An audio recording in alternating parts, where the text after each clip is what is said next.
Karena urang drone hana dupu. Urang drone nyan ban ka ditipai tapi mantang nggih.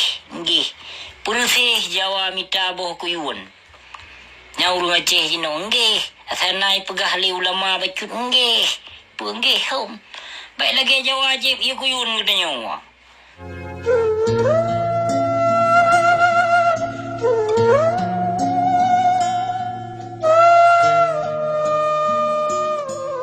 Alahum na urang drone na siya dalam dua hari ni dah buat video live sabi-sabi dah buat video live demi urang drone. Pi sebahagian bangsa mulia lun hana diterima. Pu yang lun pegahnya.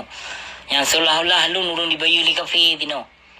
Yang urang dipadu urang khusus dibayu li kafe untuk mengadu domba umat Islam. Na'udzubillah min zalik ya Allah ya Tuhan lun. Lun hana pernah dibayu li kafe untuk mengadu domba umat Islam yang pelelun lawan urang zalim. Ulama su penguasa zalim, pengkhianat nanggro yang ka pelikut perjuangan indatu denyonya keperti ale-alenya yang perlu lawan. Hana perlu jak lawan urung-urung rakyat biasa. Karena urung drone hana dupu.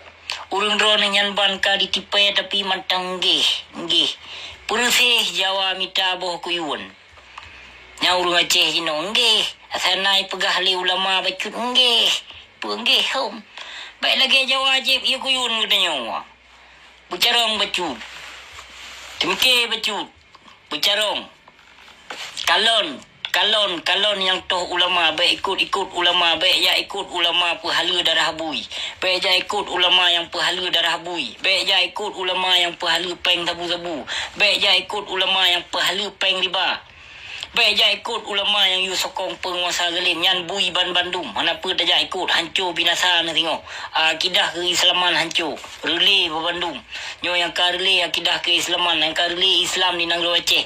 Tahu na perkara Bandung berdiam diri kanya.